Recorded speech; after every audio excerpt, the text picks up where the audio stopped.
Hey guys! The Bastards Band, Blood of the Wolf, and A Song of Ice and Fire one-shot. Written by Eric de Grey and also presented by Eric de Grey, aka PWLPC. First published on Reddit on the 4th of October 2022. Materis Bloodwaters, 4th of 2nd moon, 383 AC.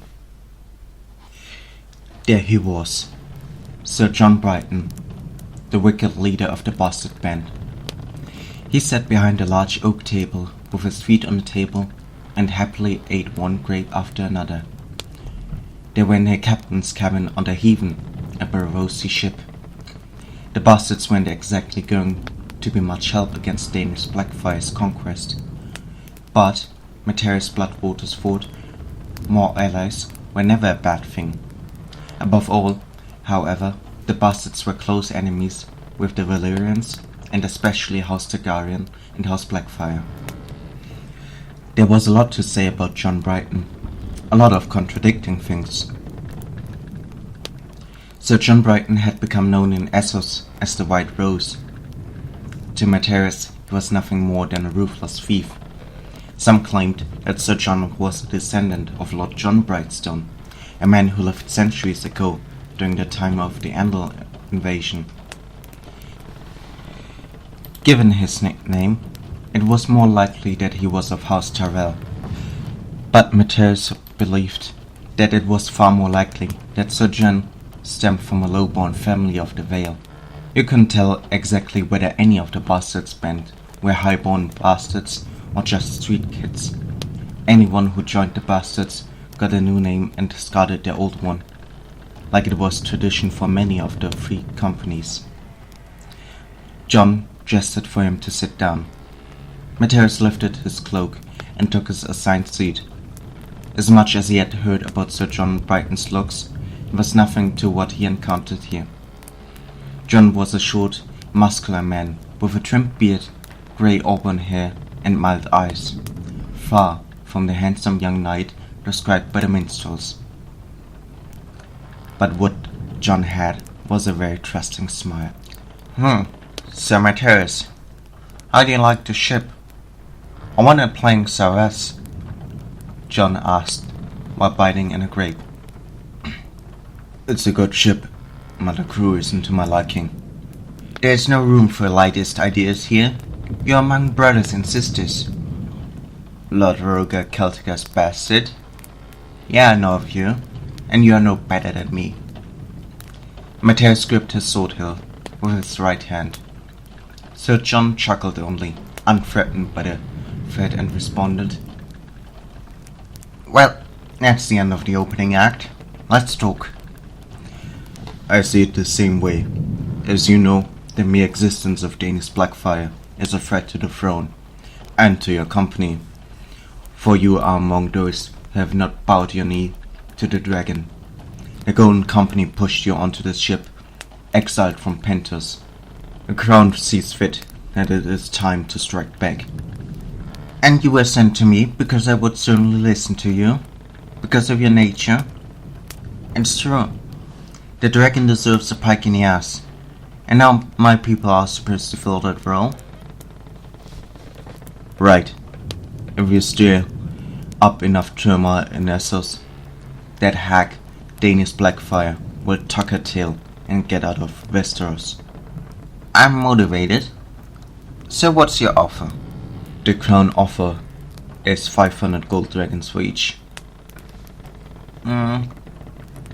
That would be 12,000 gold dragons in total. Extremely lucrative. But money is not everything I want. I want more.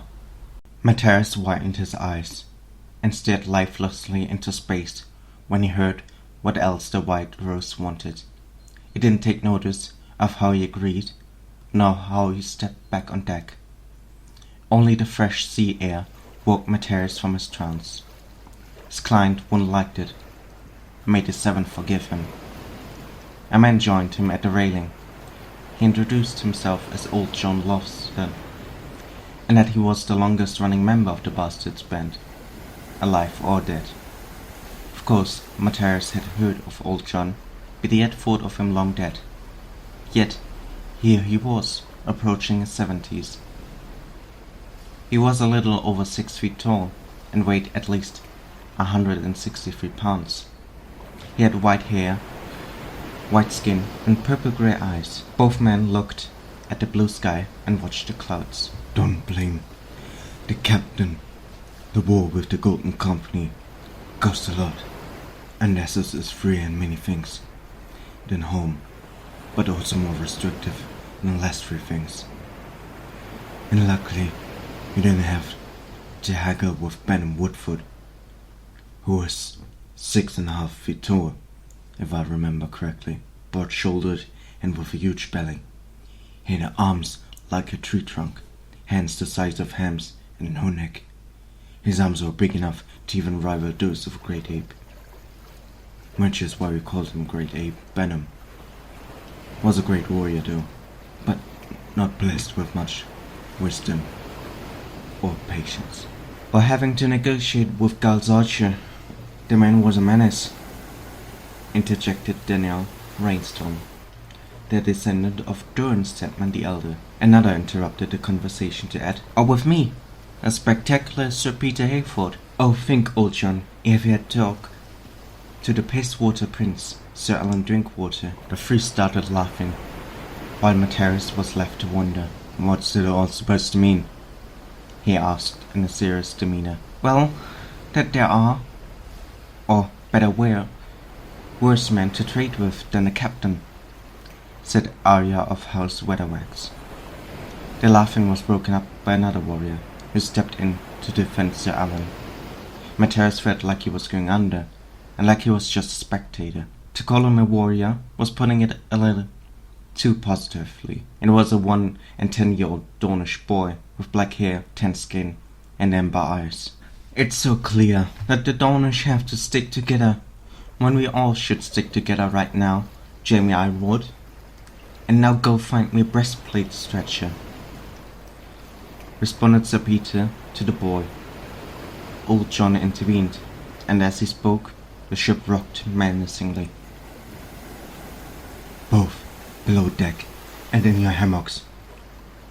Or do I have to pull rank? This is no place and no time to behave like little boys. Sir Rona, will you escort them downstairs?" Offended, Sir Peter and Jamie retreated below decks, accompanied by Sir Rona Doggett. Sir Rona of House Doggett was also no stranger to Matthias, for the two had sort of met during the War of the Reach, when rebels had attempted to re-establish the Vale as a region detached from the Crown lands, although they had not fought with each other.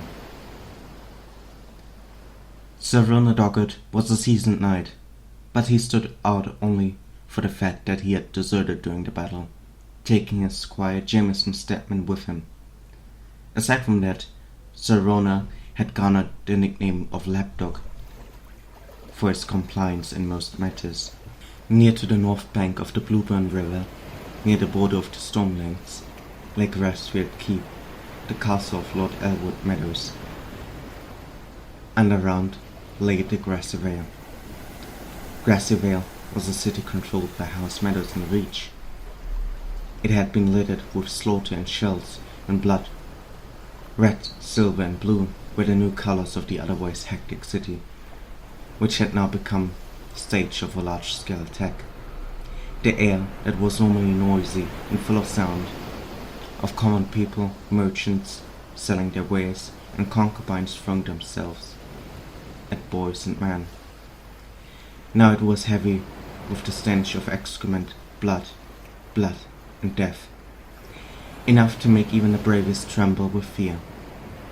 I had fought on the side of the Crown against the Separatists. The wounded were scattered across the city, and I remember the hopeful faces of the combatants, knights and soldiers. With clenched teeth and hope in their hearts, they delivered the orders of Lord Hightower, Lord Florent, and Prince Martell, not knowing if they would live or die. Back then, I was really just fighting to see the next day, not hoping that we would get the upper hand.